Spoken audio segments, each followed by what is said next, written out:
Hey everybody, welcome to Pink Shade. It is Mugshot Monday. I'm here with Keisha. How's Hi. it going? Hey. Doing good. Hey, Love After Lockup, Season 7, Episode 12, Double Release Trouble. Keisha, I did listen to your interview about this. Thank you. Did you leave a 5-star review? I've already left one. I could do it again, but you can only do it once. Do it again. No, just do something. Make it happen. You were bitching so hard about producer James at the beginning of the episode, but you never said what he did. So I'd like to know what he did. And now you don't remember. I do remember one thing. So the second thing that he did, the first thing he did is like, I had something set and had asked him about it for like a year. And he's like, no, it's still there. And he lied. He finally fessed up to it. So that was 1 week. I was pretty upset. Okay. Then the second thing that happened was when I was doing that interview, I said, why don't we send them a link, our own link, to do the interview? Oh, no. I'm like, well, that's what I wanted. No, we're not doing that. We're just going to do their link. Well, we almost didn't get the interview because we had to wait on them to send it. Yeah. And I was like, we could have not have had this at all. What if it had taken her like multiple days? And which it did take her 2 days to get it. Uh-huh. And I was like, I said, that was my call. I wanted it that way. You thinking you're the smartest person ever to like land on Earth. You didn't do it. So yeah, I was 2 weeks in a row. He's played in my face and I don't. It's always best to send your own link so you have control of the audio. So you have control of the audio. It's your interview for your show. You needed to have the control of the audio. Well, you know he watches this, so I'm glad that you said that. And he was like, you know what? You're right. You were right. So I made some changes. He's gotten kicked out of a few things as far as the show goes. Okay. And so, yeah, I mean, I never punish him. Like, I'll say, you need to do better, or I'm going to do this if you don't do that. I never follow through. Well, I'm following through on my threats. So, okay, good. Yeah. That's the way you train them. That's the way you train them. Yes, it is. And then I told him I was going to get my own bank account. Okay, good. Yeah, exactly. He said, why? Like he was just like walked around in like a shock for a day trying to understand why I would do that. I'm like, every woman should. Yeah, I agree. Yeah. We had a lot of years where I did not have my own bank account because I stayed at home with the kids and I didn't have any money to put in there. Right. So I had like money in like an IRA from a 401k from a previous job, like that kind of thing. But that wasn't like, still, it's not money I can touch. It's still in an IRA. I can't get till I'm 60 or whatever.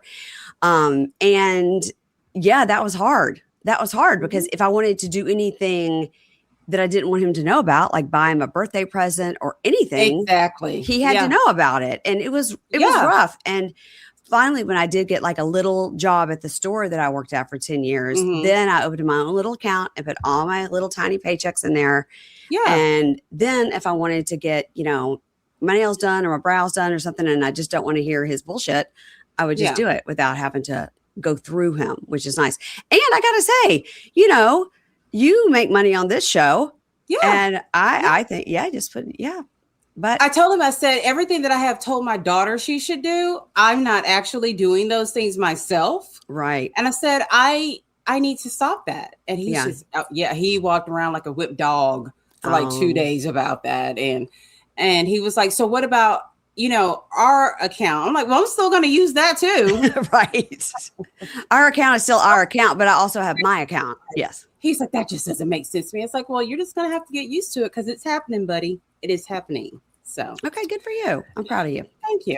Thank you so much. Thank you. So, well, I would guess that lots of people on this show don't have that financial smartness. The only one that does is Micheal, that's spelled wrong. Micheal, he seems to have some financial wits about him on this show.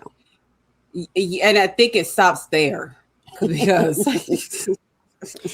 he did write me back. I did write him to ask about the Mickey Mouse on his neck, and he wrote me back. and said it's covering his baby mama's name. Now, I don't know how fucking big that name was. It must have been it must have been my name, Keisha, that took up all that space, because that thing is huge on him. Huge. And he said his family also calls him Mickey, so that's why. And then I did write Dia to say, here's the math, and wrote it out. And we'd like to know the answer. And she wrote back, hello, Pink. I will be making a video about this soon. I'm still waiting. Okay, number one, we know she can't count. She has to actually wait till her oldest daughter gets home from school to read whatever the messages are, and to probably type for her, because she's pretty dumb. And if we didn't already know she was dumb, this episode reminded us how dumb she is. Yeah, I don't believe in their love. I'll tell you that much. Well, I heard that he's back in prison already. Oh, really? That's rough. Well, let's start with somebody that I really hope is doing okay, and that's Keirsten and Brady, because Brady is a struggling. He is a struggling. He is. He was about to have a breakdown in that car. And God bless him. He wants to not be on drugs, and he wants to not be on meth. And it's very, very hard, obviously, to be an addict. And I can see now why twice in prison he got caught with drugs, because I think he's been in prison 5 years. He's not been sober for 5 years, for sure. And it doesn't help that the woman who he's married to looks like she's on meth. No, it's just doesn't. Meth is just always in his face somehow, some way. And then it looks like he's going to Harry's fucking rehab. Yeah, it does. It does. So God knows what's in there. I know. I don't know. Doesn't look right. Prayers up for him. Prayers up. So let's start with Keirsten and Brady. They're leaving the hotel after they banged. And Brady says, like, yeah, we consummated. It was beautiful. And she goes, who says consummated? That sounds like some biblical shit Brady would say. But yeah, it was amazing. It was great. You know, I don't think she even knew what that meant. No, she was like, I have no hope for her at all. I just don't. You really don't. I do. I do have hope for them. I don't know why. Okay. I think you like Brady. Not in that way. He has said, no, not like that. He has said some things to you that were kind of impressive. When he was talking about like the coping skills, and now he has to learn how to manage his emotions. And I think you like that, because it's one of the smartest things that we've ever heard anyone say on this show. Yeah, so that's right. I think you have a little bit of hope for him. Yeah, I think that's right. So it's 12:30 now. They are due to report in 6 hours. And he's like, which we know it's like an 8-hour drive. And he says, I'm worried about being late. And then the marshals will come after you. They take you right back to prison. And he got so many years for his first offense. Like, they have no leniency on him. So in his talking head, he tells us his dad was an addict and wasn't around a lot. And that was the one thing he said he would never do. He hated drugs.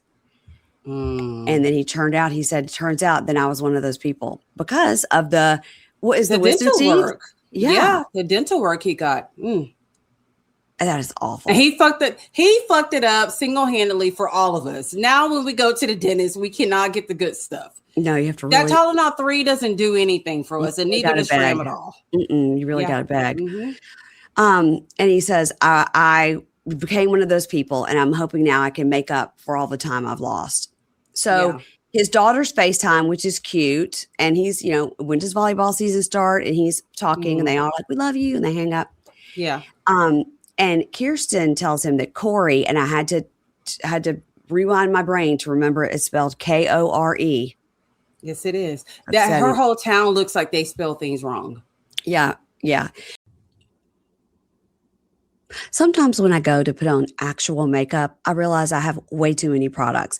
And then I try some of the things that I have, and I realize most of my products are not made for ladies of a certain age. And I end up looking like I have spackle on my face. But ever since I started using Jones Road Miracle Balm, my routine is simplified. Miracle Balm has replaced several steps for me because you can use it as a highlighter, a bronzer, a blush, and a lip tint. I keep my little pot of Miracle Balm right next to me when I'm recording. When I need a little bit of color on my cheeks or my lips. And Jones Road has a new product that you also need to try, and it's the foundation stick. There are some times when you need a little more coverage, like are you going out for a date night, like a girls' night, you're going to be on screen or something like that, but you don't want to go back to a full complicated makeup routine, right? So the foundation stick delivers buildable, real coverage while feeling completely weightless on your skin, which is what I need. I cannot stand feeling I have a layer of makeup on my face. The foundation stick gives you medium to full coverage without ever looking cakey, and it's dermatologist tested and packed with skin-loving ingredients like ceramides to nourish while you wear it. And the finish is natural. It's not too matte. It's not too dewy because what am I, 12 years old? No. And it's available in 30 shades to match a wide range of skin tones. Modern day makeup that's clean, strategic, and multifunctional for effortless routines. For a limited time, our listeners are getting a free full-size mascara on their first purchase when they use code Pink Shade at checkout. So just head over to jonesroadbeauty.com and use code Pink Shade at checkout. After you purchase, they'll ask you where you heard about them, and please support our show and say we sent you. Today's episode is sponsored by Square. Y'all know that Square is your all-in-one business partner, making your day-to-day easier. Whether you're like Sumit and Jenny trying to run a family cafe, RIP, or maybe you're like Bonita on Love After Lockup who sells sexy waffles, or maybe you're a small business owner like Shekinah who has her own Medi Spa. If any of these people are using Square, it's going to be easy breezy. Like I know when I go to a shop or a restaurant and they whip out that Square reader, I know it's going to be quick and seamless. My sister has used Square for years for her small business, and I know she loves how easy it is. So Square is really designed for businesses at every stage, whether you're just getting started like the family cafe, RIP, or looking to grow. Square gives you the tools to do both. And right now, listeners can get up to $200 off the Square hardware when you sign up at square.com/go/pinkshade. I'll give you a great Square example. So I'm at the beach and we love to go to trivia night and bingo night, and the staff uses Square. It's great because the bingo staff, the serving staff, they can focus more on providing so much fun to the rowdy bingo players, not me, of course, but rather than dealing with the complicated transactions, they just give us the Square reader and we're done. It's easy and I love it.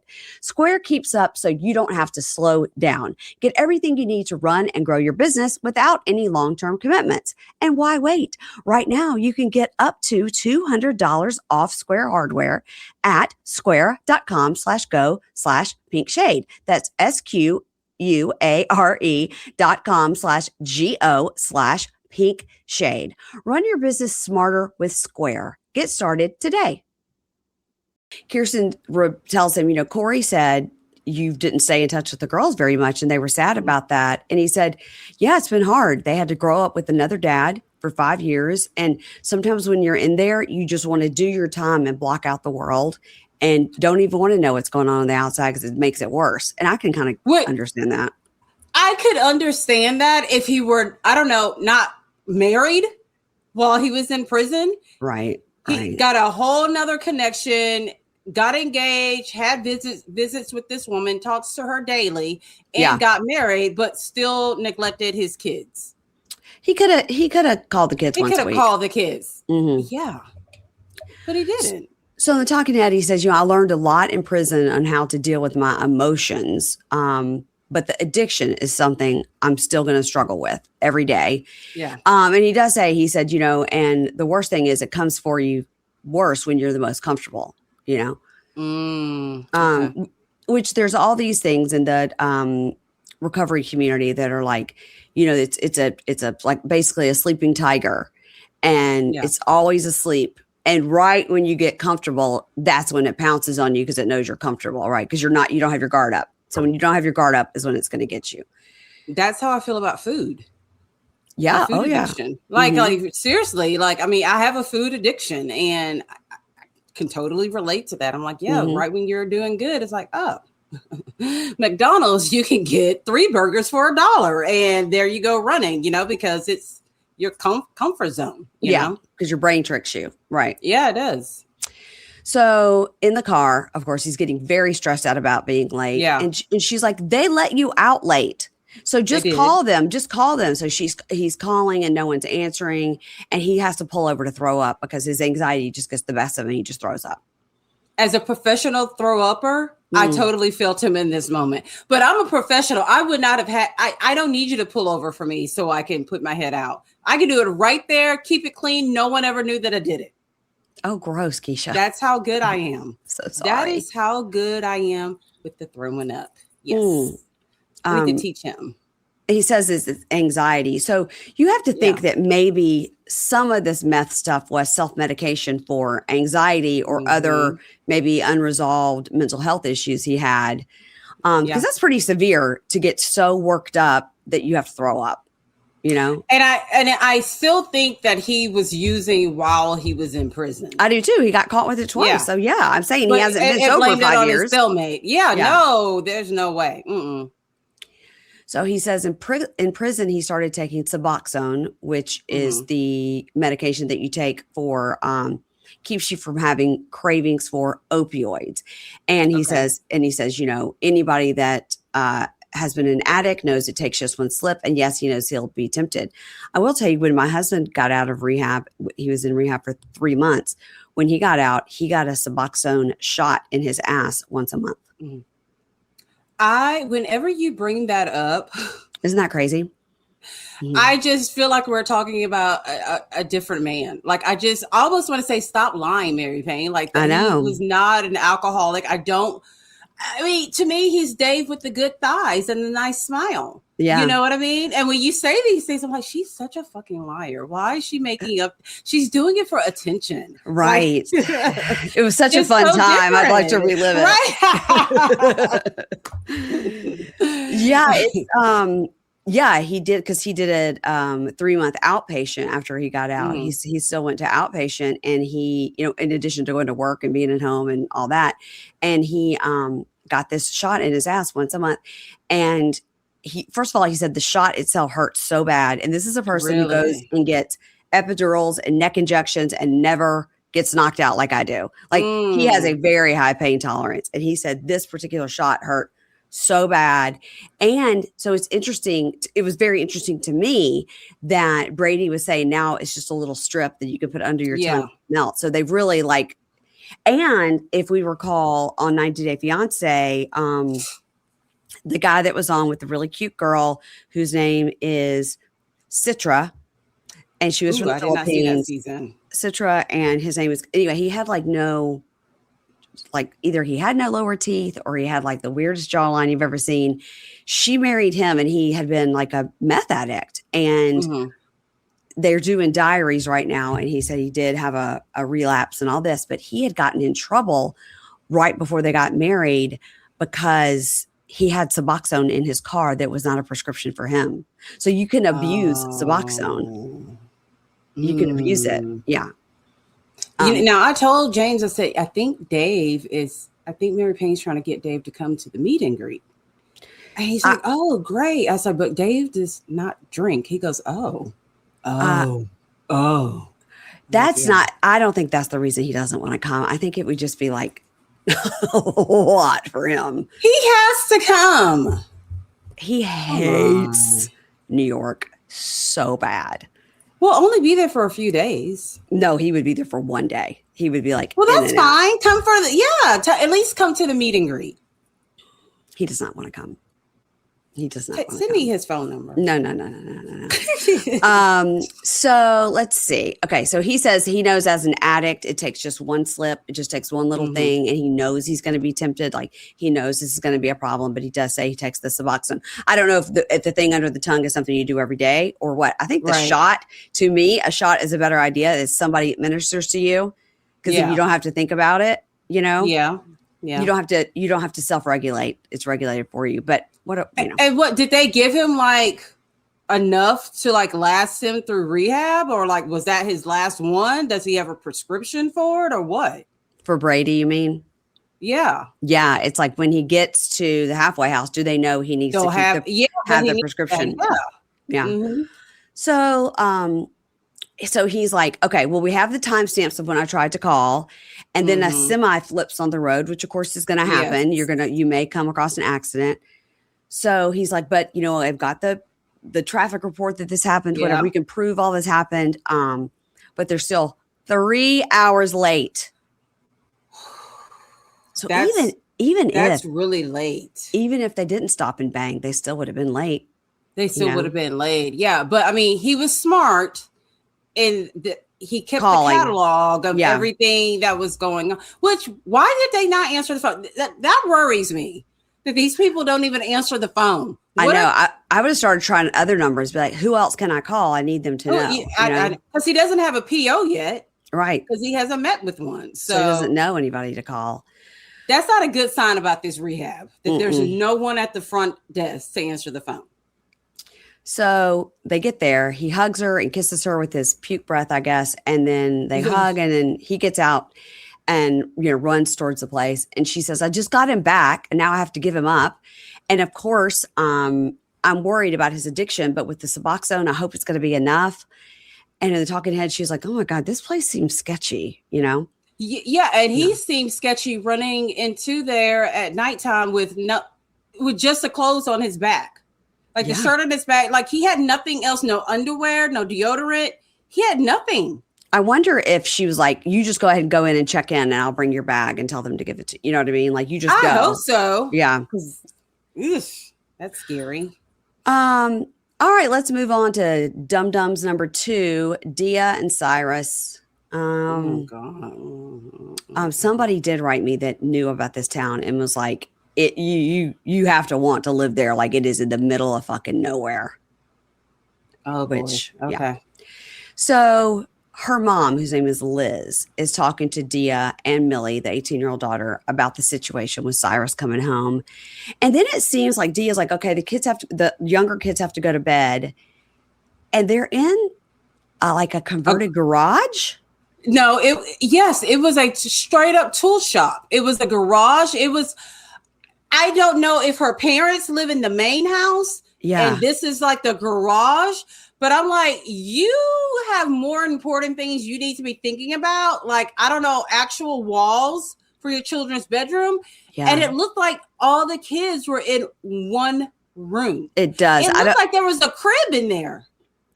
Well, the kids are what? They're like 9, 7, 3. Yeah, something like that. This makes no sense at all. This girl should not be worrying about dating another prisoner. Like she needs to get her whole entire She needs to get her whole life together. And now she's going to take on the financial responsibility of someone else. It's she nuts. Can't do it. It's nuts. So in her talking head, she goes, we've never seen each other in person, but I found a little spot that we can go to once I pick him up. It's up in the mountains where they have like a hot tub so I can get him naked. I'm like, okay. So he calls and was like, oh, hey, babe, you excited to see me? And she's like, are you excited to see me? What if I'm a catfish? And blah, blah. And they joke. And then she says, you don't want Coco to come out. She explains Coco is a meaner version of Dia. That is so stupid. No, bitch, it's you. It's you. You don't need to give it a new name or anything like that. This is how you are. And we got to see a little bit of Coco come out. Yeah, we did. So he goes, I talked to my brother, Christian, and he's going to come with us at the pickup and go to dinner with us. And she's like, what? What the fuck? You want to see your own brother? What's wrong with you? Yeah. I'm like, he's known his brother his entire life. I think they missed each other. Like it is okay because I'm assuming he's paroling to her house. I think so. That's what it seems like. Okay. Because she has a halfway house because all the prisoners that she knows, they get released into her custody. Yes. So of course he's going to want to see someone from his family. And she threw a teenager level fit about it. She's like, oh my God, like we have said from the beginning, it's just going to be us. And this is crazy. And he goes, okay, relax. He goes, I can't believe you're getting so mad. He goes, I've got a lot of people to see. I'm excited to see everybody. And then she starts going like, and now you've made me mad. And now you've made me mad. Now I'm yelling and my kids just went to sleep. He's like, okay, that sounds like a problem. Okay, I'm not making you. This was just weird. Like she's making me like the prisoner more than I like her. Yeah. She goes, you've been telling me I can't wait to see you, babe. It's just going to be us, baby. That's been all bullshit and lies. He goes, no, it's not. No, it's not. She's like, you're going to put your brother before me. Maybe he should just pick you up. And she goes, so okay. We hear an officer, which is probably his bunkie, going, yeah, get over, get me off the phone. Someone says, get off the phone. And he goes, okay, I'm going to fix it. And then he just hangs up because he says he wasn't supposed to have another call. It was supposed to be like a short phone call because he talked to his brother. Yes. And she throws a glass. I'm like, you people don't have a pot to piss in this house. Don't be breaking your glassware. Hey, to me, she looks like the type of person that just lets her kids go to the grocery store, Walmart, Target, wherever, with no shoes on. So now you've got your children walking on the sidewalk with glass there. I don't like her. I really don't like her at all. At first, I kind of liked her because she was pretty. She has pretty privilege, but now I don't like her. No, no, she's an insult to pretty privilege, is what she is. What's my theory? God does not give it all to you. He's like, I will make you pretty, but you got to work for those smarts. And she's like, yeah, I don't want to. Just stay dumb. So her talking head, she's like, yeah, I'm pissed. He told me it would be just us, and I've really been looking forward to it. All right. I mean, I don't think the guy is going to come live with you. He just wants to see his brother and go have dinner. Yeah. That's it. So she's driving to go get him, and she talks about, oh, like, I'm so excited. I have a roller coaster of emotions. Like, I'm nauseous, I'm nervous, I'm scared. You know, our phone call last night didn't end on good terms, and this is my last time to give it my all in a relationship. Okay, great. That's probably a good idea. Well, but you're also 34. You can meet a person on the outside. Look, here's the thing about these women who date these prisoners. You don't have to date a prisoner. There's plenty of guys who are like pieces of shit in the outside world. Yes. Meet them. Yes. You know, like, she's going to give up hope on love if this second prisoner doesn't work out for her. God. She goes, you know, if he comes out and is something completely different, like, I'm going to be pissed. So we see a million pictures of what he looks like. Okay. We do. And he's cute. Short hair, sometimes glasses. Yep. He looks a little bit like Rivers Cuomo, the lead singer of Weezer. And I'm like, okay. Yeah. I mean, okay. I if I were single and I saw him like not in prison, I may say hi to him. If he were like closer to my age as well, but he's cute. He's good looking. So she says, my mom called me, his mom called me last night after we had that fight and said, you're the priority, Dia. Don't let this upset you because he wants to see his own brother. And she goes, this is the last prison I'm ever coming to, you know. And good. Okay, good. She goes, I don't know why. I just have this premonition that he's my soulmate. And so I put his initial on my finger. So in my mind, we're married. That, you know what? That doesn't make you married. That makes you stupid, but not married. You've never seen this person in person. You're not. And if she keeps raising her children the way she's raising them, this is not going to be her last visit to a prison. No. One of them will be there for sure. God bless. So then after she says, this is my last time to visit a prison, I'm never doing this again. We see Jaden's release October 24th. I guess she has like set up a camera to watch him get released. Yeah. And she says, yet here I am again, hoping to do it with a different outcome. Yeah. I mean, here's the thing. You're stupid. This was what makes it so bad is that she didn't even go to a different cell block. No. She stayed within the same actual cell. Right. Like, these guys know more about each other than she knows about either one of them. That's right. That's right. Yeah. So then somebody comes out. Is it him? We don't know. This man comes out, has cornrows, glasses, no front tooth, and looks nothing like the cute pictures we saw 2 minutes ago. I'd have like, this is the wrong one. My mama was right. Like, this is a decoy. This is not the right person. And that tooth, it looked like 2 teeth were missing. That's how big that gap will. Keisha, throw the whole man away. Keisha, throw the whole man away. She should have ran. This was her chance. Shocking. This was a shocking reveal, is what it was. I was like, what the fuck? Where's his tooth? Like, it's his front tooth. And also be like Be like Melissa and Joey. Louie. Louie. Yes. Louie. Mm-hmm. Where he had the decency to never show us his teeth. No, this motherfucker is he's got the Kool-Aid smile on his face. He is so happy. Remember, Louie was like, the first thing he was embarrassed. And he was embarrassed about his teeth. This guy's never going to get that tooth fixed. Ever. How? The children live in the garage. How would she afford to get his tooth fixed? Really? Oh, he's gonna get a little chiclet and put it there because it's a huge space. It really is. So they kiss and they hug. And that would not have happened. Nope. I'd kiss Brady with a puke breath before I'd kiss this guy. I gotta agree with you. I do. Mm-hmm. I do. Because he has all his teeth. So they kiss and they hug, and she's like, "Oh my gosh, I can't wait for you to get some sun." He's like, "Oh, am I that pale? I haven't seen the sun in 3 years." I was like, "Oh my God." That's what she was worried about. Right. Was the color of his skin tone. I'm like, what about that hair? What about the bifocals? What about the tooth that's missing?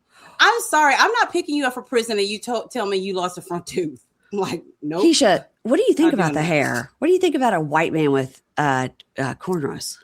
That doesn't bother me because I like a guy that has a little bit of bad boy in them. Okay. So I would say my concern would be that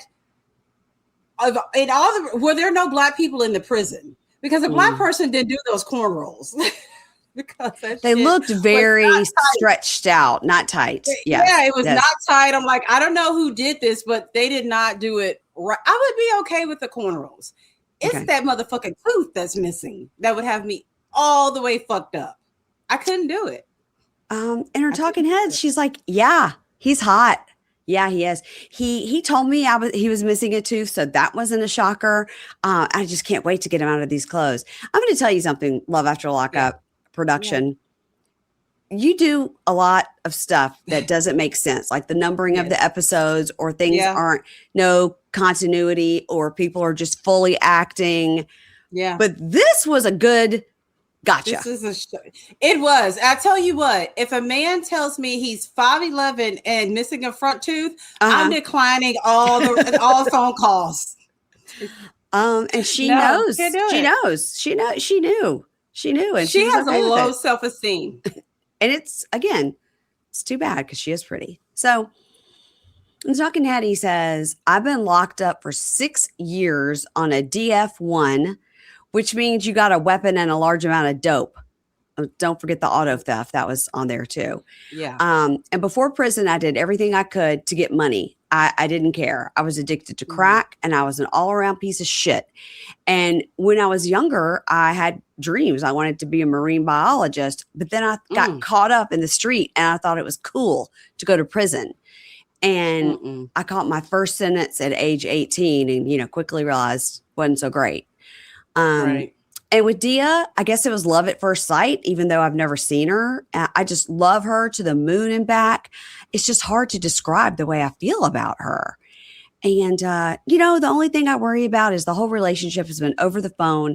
And it's hard now to take this all in at once, like getting out of prison, seeing the sunshine, being in a car, and now I'm in a full relationship with a girl who thinks we're married. I just needed them to dedicate maybe 35 seconds and tell us how he lost a tooth. Like there's a story behind that, and we want to know what it is. Did it get knocked out? Because it doesn't seem like a meth. It doesn't seem like a methy situation because it's just a very clean. It looks like it got knocked out. Yeah. We would like to know. Write him, Mary Payne. Well, no, he's back in prison, so never mind. I certainly should not going to write her since she wrote me back and said, "Hello, Pink." Hey, Pink. So she shows him his goodie basket. She's gotten him a little goodie basket with some deodorant and things. And then he shows her on his hand, he got her name, which is Diamante. And she's like, "Oh, I thought you were going to get it on the top." He's like, "Oh, shit, that's long." So they're just kind of sitting in the car awkwardly. And he's like, "You sound different." She's like, "What? Is it bad? Is it weird?" He goes, "No." Yeah. And he goes, "It's just weird." She goes, "Is it weird? Because my voice is weird." He goes, "No, it's like weird to be in a car. Like she's weird. The reason he back to prison, because that is how she's going to act the entire time. Yeah. Everything is going to be insecurity, question after question after question, like just trying to dissect anything that he says. And yeah, you're right. It can get tiring. Yeah. Are you talking about me? Is it about me? Yes. Yeah. Watch out. I'll put you in the garage. So, no, just kidding. That's actually where we live. Don't look over there. That's the children's quarters. It's one big giant room like an orphanage. Yeah. Kayleigh and Michael spelled wrong. 1 month out of prison. So we're still where we were. We're in the kitchen and he's telling Kayleigh's mom, like, if you can't get along with my mom at the party, you should leave. Now, more upsetting, what I did not see last week that now I'm tuned into is her head to toe cow attire and her cow steering wheel as well. And then she had a cow Stanley Cup. She with the wrong group. She needs to be over there with Moo Moo now. Stanley Cup, purse, shirt, steering wheel cover. Yeah. I mean, the strap of the purse was cow print. Yeah. So, like, what is going on here? Unexplained. Unexplained. It was not. That's a reason to get kicked out the house. As a matter of fact, I'm not going to even let you come in, and you got to get rid of like 3 of the cow accessories before you can come in the house. I mean, shirt only will be allowed. Yes. So Kayleigh comes out because mom's outside bitching and moaning. And somebody posted the mom's various mugshots and was like, this woman stole a ring off a dead person. Wow. Okay, wait. Like dead, like the person died in the hospital and they took it out, or like the person was in the casket and she took it off? I don't know if it's on Star. I feel like it was on Starcasm. Let me look it up. STARC Chasm. Here's the thing. Kayleigh's mom is a piece of shit. Mm-hmm. But I don't think that the prison husband should be kicking anyone out of the house that he doesn't pay for. Agree. Starcasm posts so much stuff that it's even It's hard. It's hard to even find it, but it was like 6 mugshots in a row. It was like, this is Kayleigh's mom, and one of her arrests was for stealing a ring off a dead person. So wow. Let's see. Hold on. No, that's from May 29th. So if I find it, I will repost it. Yes, please. Yes. Because that's really actually pretty fucking funny. It's terrible. So Kayleigh comes out and she's talking to her mom and her brother to find out like what's going on. And they go, oh, he told me to leave. He said, if I can't get along with his mom, I should just leave. And Kayleigh goes, this is a family fucking dinner and you need to stay for my fucking kids. Wow. This is like the worst family dinner ever. First of all, it is not a dinner because the only thing they're having is macaroni and cheese. It's sitting on the couch. No protein. Yes. There was no protein. There wasn't vegetables. There wasn't bread, or it was legit just macaroni and cheese. Like, this is like the worst fucking party ever. Like, really? Macaroni. And he was proud of that. Throw some bacon in there. Something. Jalapenos. Something. Yeah. So Michael walks out and the brother says, bro, you need to apologize to my mom. And they're kind of getting close to each other. And Kayleigh goes, the kids are here. Lower your voices. This is my neighborhood. Talk like a fucking family. And remember, my fucking children are fucking inside.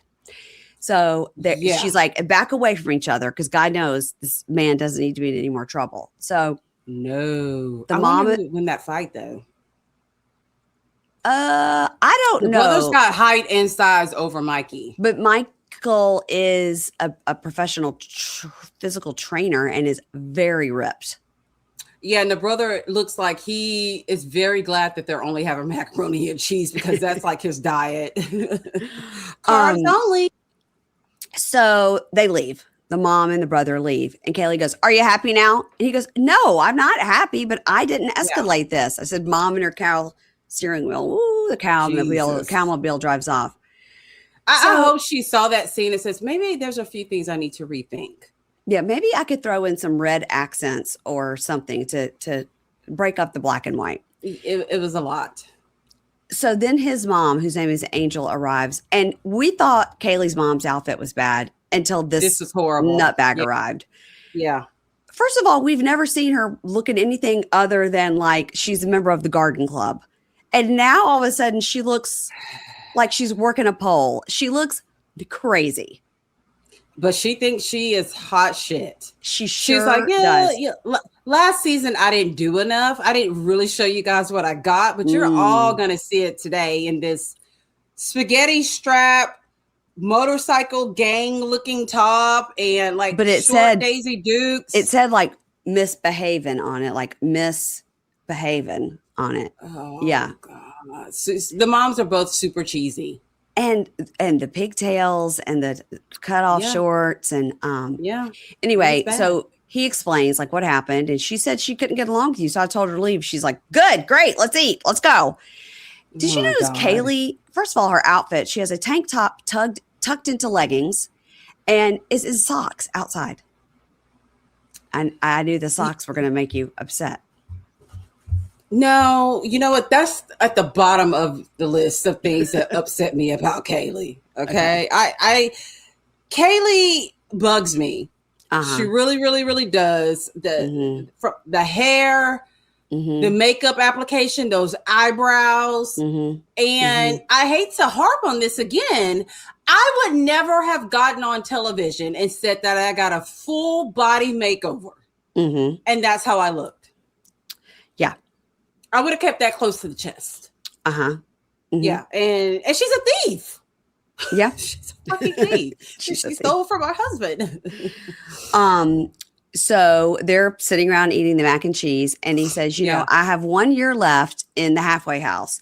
And my mom has got me set up on a job interview. And if I get the job, then instead of being in the halfway house, I can do home confinement for 6 months. So instead of 1 year in the halfway house, if he gets a job, he could do 6 years home confinement. That's a pretty good deal. That's a really good. What if they still have a home?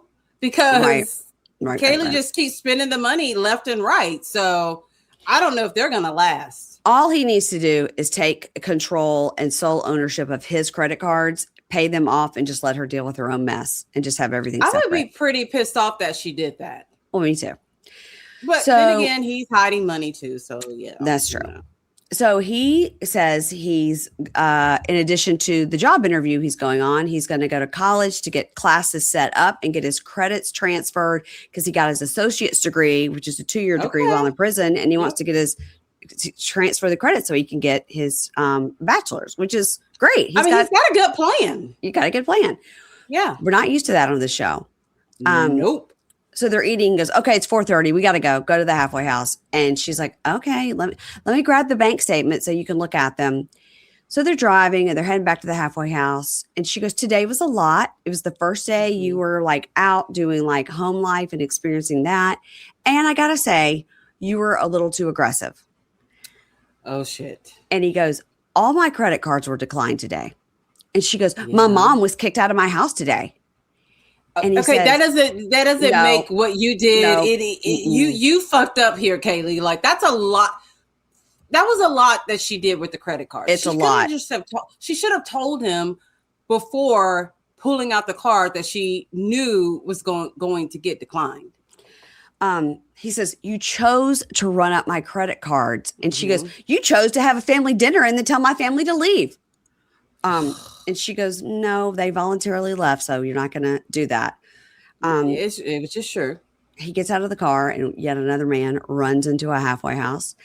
Yes. And they always run in the half. Why do they? Is that like a requirement? They're always late. Run? They're always late. So it's talking to Hef. He says, my wife is so hard-headed and listens to nothing. So I don't know how this is going to go. You just keep forgetting they are married. They're married. Yeah. Married. Yeah. All right. Here's our next dummy. This is Karrington and s7e.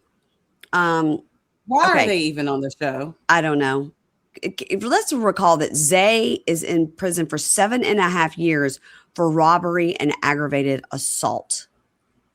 That's not good. So we don't like the assault part of it. We never like an assault. We can fuck with a little bit, but the assault, not an aggravated assault. I do believe that means it's with a weapon. Yeah, that's not instead good. Of your fist. So Karrington meets her friend, I think her name is Micheal. didn't write it down. Yes. At like a sex shop, and she's like, I'm looking for lingerie for my rebirth party, and you're invited. And the friend's like, okay, great. And the talking head came. Rebirth party? What does that mean? This sounds like some Ashley Darby shit. the rebirth, my coming out, my springing out. What does that mean? If you just want to throw a party, throw a party. Right. Rebirth, butterflies. What? I get it. So, and they're talking to him. Michaela goes, this is crazy to me. Karrington is a beautiful girl who can get anyone she wants, but she's sometimes misguided. Yes. I'll tell you what, she does not need to let her stepdad cook for the rebirth party. No. Because he fucked up that bacon. Yeah, no. Get it catered. In her talking head, she says, Zay is coming home this week, and I am ready for him to pick me up and twirl me around and give me a kiss. And, though, I talked to London. Remember, London is the truck driver, hot guy. Mm-hmm. And it has me sort of second guessing things. But I don't know. For some reason, I just believe Zay is supposed to be my husband. He can't even call you directly. You have to do 3-way phone calls with this man. And you think this is your soulmate, your twin flame? This is the person you're supposed to be? You just want to fuck him. Yeah. And London looks real cute and has a job. We think. We think. That's true. Yeah. So Michaela goes, so girl, she's in there trying on lingerie. And she goes, so girl, are you still on Hinge? Mm-hmm. And are you still messing with London? Mm-hmm. And she goes, yes, I am. But if Zay proposes, all of that, I would stop doing all of that. If the prisoner proposed to me, then I would stop all this other stuff. The prisoner who you've never met in person, who can't even make a collect call to you because your brother is on the account or some stupid shit like that. Mm-hmm. If he proposes to you, you're willing to let this maybe free man go who may have a job for a prisoner who's going to have a hard time getting a job. I don't understand this. Really, I don't. But when that girl called, what does she call him? London Bridge. Yeah. So Michaela goes, look, if Zay proposes, it'll all be over. And she goes, and girl, London is 45 and I like an older man. And Michaela goes, wait, what? I did not know that. Mm-hmm. And Karrington goes, girl, you know about Billy. And she goes, and the friend says, wait, who's Billy? And she goes, Billy, he's 67. Girl. 67? 67? Damn. In her talking head, she goes, oh, Billy, he's just a very successful man. He's just an income source. She's a sugar baby. And the producer goes, so he's your sugar daddy? And she goes, no. She goes, no, because there's no sugar. She goes, it still makes you a sugar baby. Yeah, she goes, he gets my attention and my time, but no sex. So she it still falls under the category of sugar baby. Yeah, he's paying you to go places with him or talk nice to him on the phone or whatever. Yeah. And all so the layers to Karrington. And so she says, wait. So the producer says, so Zay knows about Billy. And she goes, oh, no, absolutely not. So she's scandalous. Zay, Billy, and London on the hook. This is why the man she was truly in love with went all the way to a different country and found a wife. Yeah, I forgot about that. And didn't tell her. That was so sad. Yeah. Mm-hmm. Now I don't feel bad for her. So now she gets a text from Zay. The text says, my parole plan got denied, babe, because Darius on parole and he has my sister's address down as well. Shaking my head. This is a setback. I'm sorry, babe. It's been so long and this is what's holding me back. Some bullshit like this. That was not believable to me. Nor do I believe because you would write this well. Well, there's no way even we know, and we've never been to prison, that you cannot parole to a house where another felon is right. at. Yeah, of course. So he's had plenty of time to figure this shit out. Right. He's lying. Yeah, he's lying. So then she goes, I don't know who Darius is. I guess Darius is the Carly's or Canada's sister. Anyway, the sister's baby daddy. And, but now he has to submit a whole new plan, and that could take another 2 weeks. You have to start over. So she calls Sister Carly and says, Carly, were you aware his parole plan got denied? Carly goes, no. And Karrington goes, oh my God, well, can I talk to you about this other plan that I've come up with? And she goes, no. And she goes, can we meet up? And she goes, no.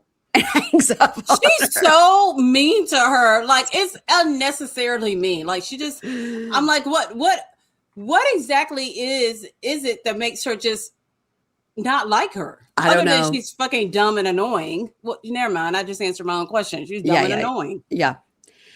So the talking head, we see Carly, and she's like, I don't care. She can lose my number. I'm not going to tell her anything. Yeah, of course I knew about it. Of course. Yeah. Now we jump forward to a month. Now it's a month later. It's a month since his parole plan got denied. And she goes, I've been calling the prison every day trying to figure it out. Now I'm in limbo. So she drives up to a used car dealership where stepdad Mike works. That mama says she just wants no parts of it. She said, let him have it. He could bring home the check. It's all going into the same house. Yeah. But he loves being on camera. He does. He's funny, though. Yeah. So she walks up and goes, I want to talk about Kayleigh. And he goes, who? And she goes, that's our couple name, Kayleigh. Oh, my God. Mary Payne, I swear to God, I did not catch on to that. I don't know if I didn't hear that. Kayleigh. That is why Carly hangs up on her. Because of shit like that. Kayleigh. Girl. She says, now they've told me he's not coming home because he got 3 disciplinaries. But the lady wouldn't tell me what the disciplinaries were about because he hadn't been found guilty of them. He has to go to court. I don't think that's how that goes in prison. It works. I think you get the disciplinary and then you go to court. And then you got it. You don't get to appeal Lord. it. What they caught you. You're in trouble. Yeah. In her talking head, she says, since all this happened, his phone privileges are less. And now we have to communicate via email. I'm focused on trying to figure out if he's coming home. Girl, he ain't coming home. He's not coming home to you. He might already be out. That is true. So in the talking head, Mike says, when you're ready to board, you got to walk a fine line to be sure you can go home. And he's not walking a fine line getting ready to go home. That tells me he's very careless. That's true. And she goes, well, then Zay told me he'd have this person text me about how he could get the disciplinaries off. And here's the text. Karrington, this is beep, one of Zay's friends. We can have the disciplinaries gone by the morning for $100 each. So is this your in-prison lawyer? How is it that this person is going to get this done for you for $300 fucking dollars? Do they work in the office and they're going to? Yeah. This is so stupid. And why could Zay not have explained the exact same thing to her? Why did he? She's so fucking. Whenever a guy is lying, they always get their friend to text the girl or call the girl. And I know this because I have a baby daddy. Yeah. And that's the kind of shit he used to do. Like, well, if you call her, she might believe it. And my dumb ass did. Everything like, oh, well, his friend said it, so it must be true. This is bad. This is stupid and bad. Mike says the same thing. He says, girl, this is a scam. This is some straight bullshit. This is stupid. This is a scam that baby Todd came up with. That is one of those situations. Like, this is stupid. Come on. Yes. So she goes, well, I don't know why he would lie to me. Like if he was trying, he's in prison. She says if he was trying to scam me, he would have done it a long time ago. And I do feel like I should send the $300 because he sent me like $7,000. And Mike goes, I said, what now? What? So what now? In her talking head, she goes, oh, yeah, he gave me that money. I was in my hot girl era. I was traveling, having fun, living life. And some of it went to bills and daycare. And Mike says, but where did that $7,000 come from? Right. And she goes, well, he had this business down there, but things were getting hot, and he said he had to let it go because he was trying to come home. So that's why the money stopped, and that's why he doesn't have $300. And Mike's like, huh? Mike goes, this is all some bullshit, right? It is. Like, he was selling drugs in prison. He was either selling drugs or selling booty, one or the other. And that's how he was making money like that. And what did she think he was doing? Talking heads, she says, I don't know what his business was verbatim, but he was funding me, so I didn't want to know. And I want him home, so maybe I should send him the money. Okay. So whatever makes you feel good, Karrington. If you want to send him the $300, either way, he ain't coming home. So this was okay. All right, let's end with our wannabe throuple, Gigi, Moo Moo, Bobo, Bonita. Okay. Yes. So one day out of prison for old Moo Moo, he's leaving Gigi's to go to his PO visit, and he goes, and I'm going to use my cousin's phone because my phone's not working that well.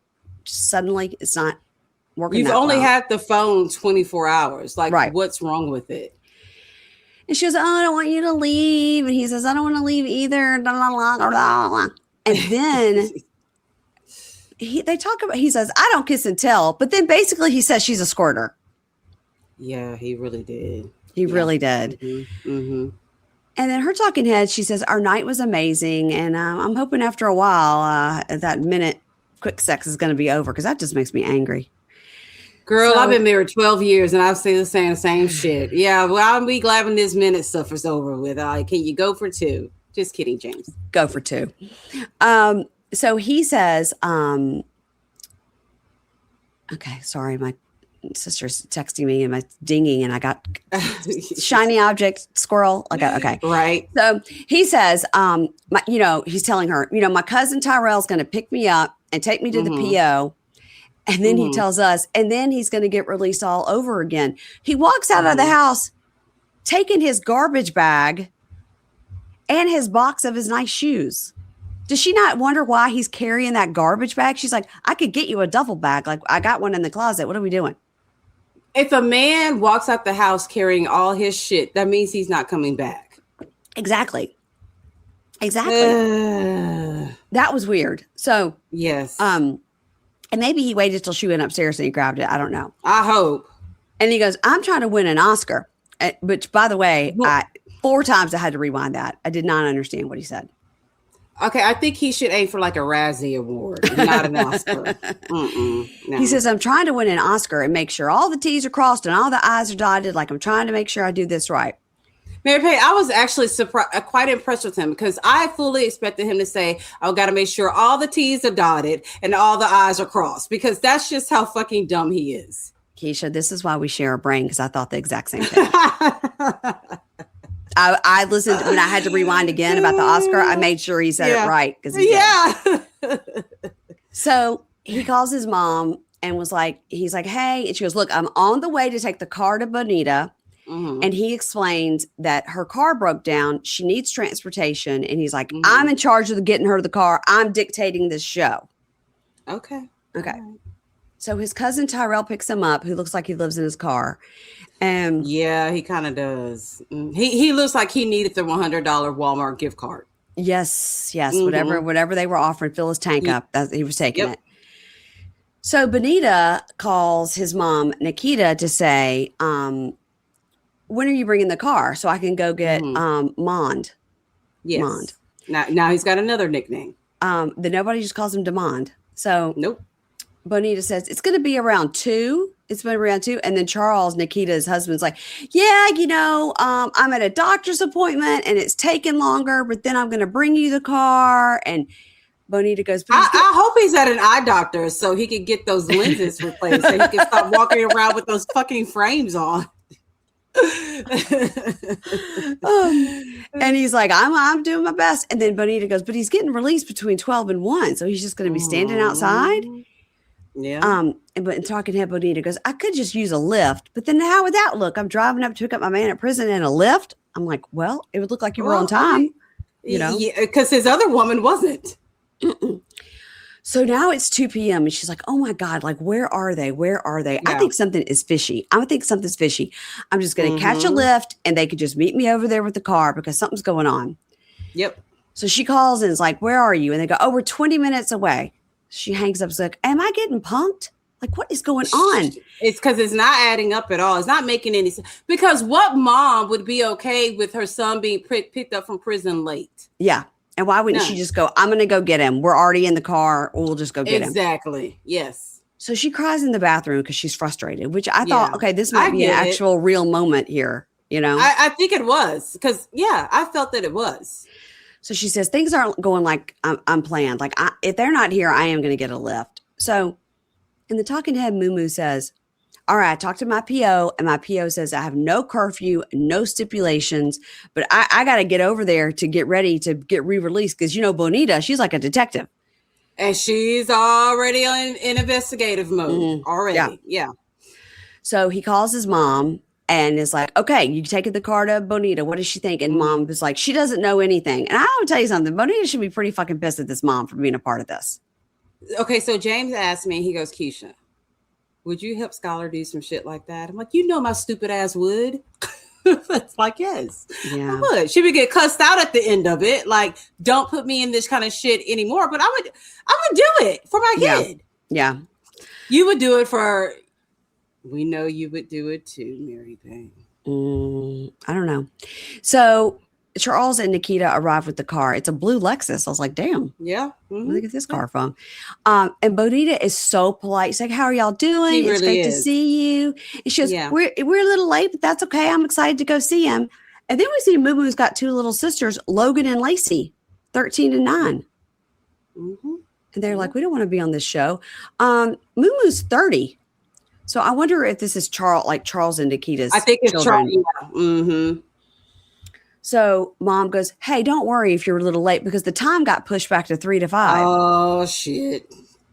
And Bonita goes, what? Why? And mom goes, I don't know. That's just what I got told. And she's like, but,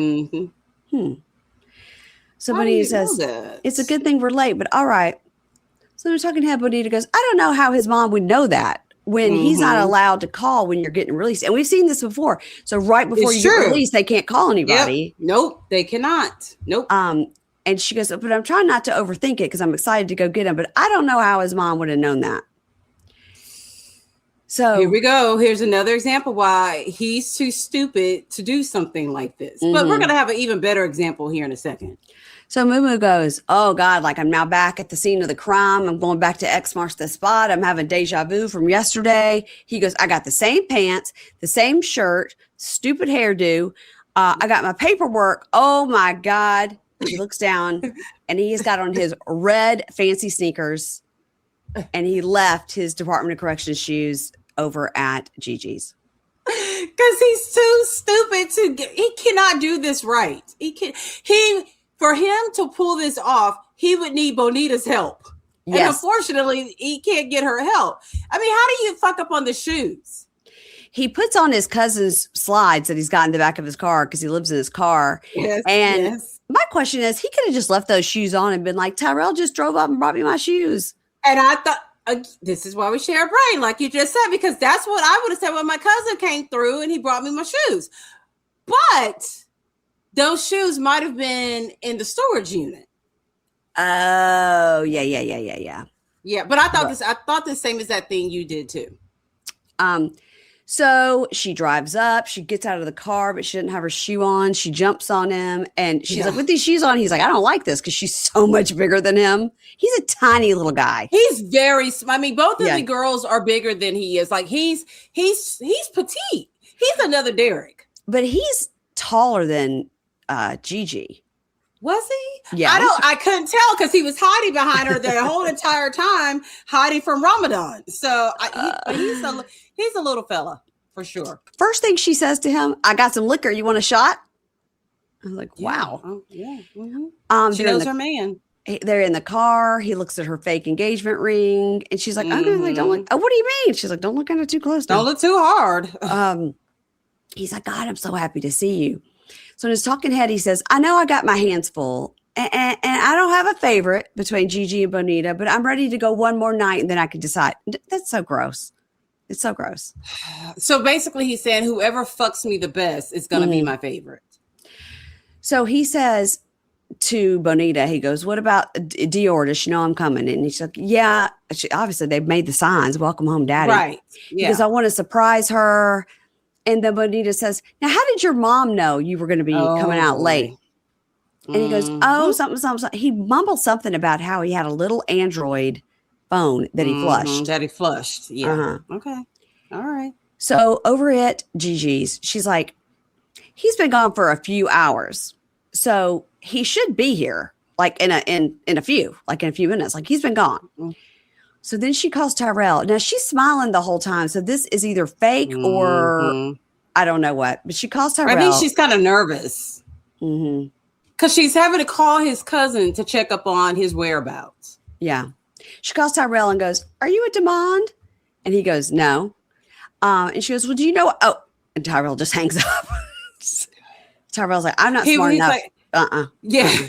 He's like, I got my gift card. Right. I got my camera time. Yeah. I'm done. And I'm down a pair of shoes.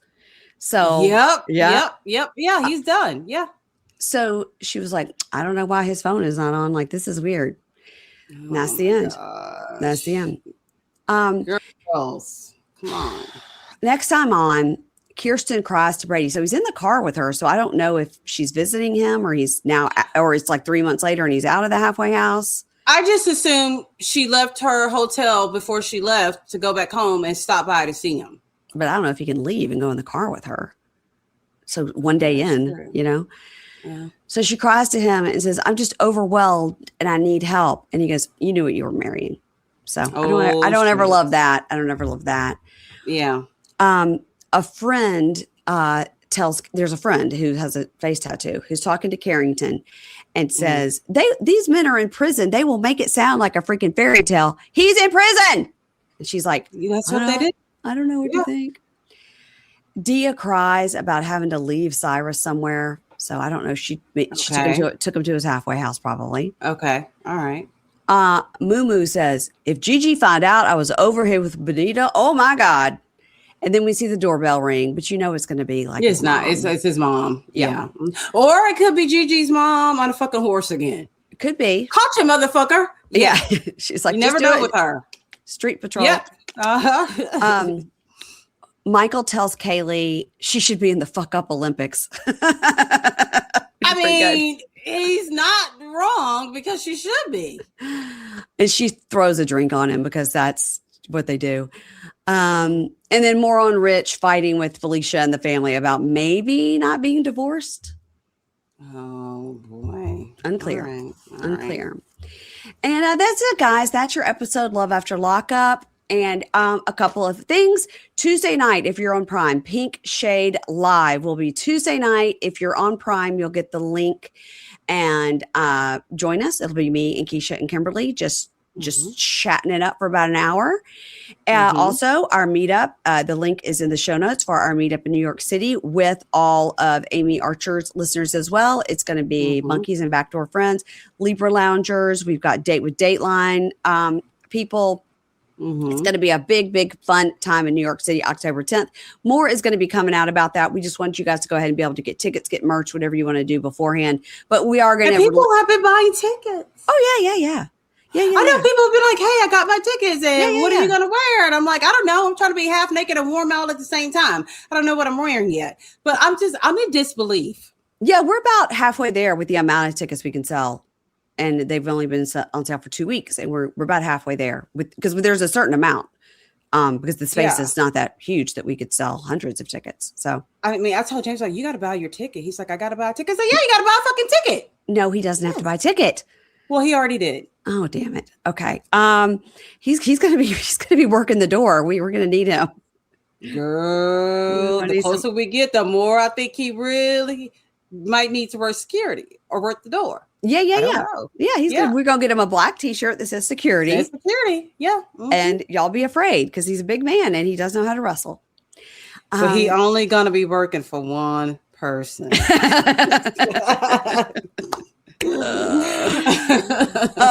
So, and also again, please go listen to Keisha's latest episode. The interview with the This Is Polly people is at the end, but the beginning is funny too. Thank you. Go and listen, and please follow us on social media at Pink Shade Pod, at the Libra Lounge with Keisha. Leave a 5-star review if you like the show or any podcast you like. You should do that. It's a free thing. It's free and it helps. So important. Yeah. And Keisha, I will see you on Tuesday for Pink Shade Live. Cannot wait. All right, bye. Bye.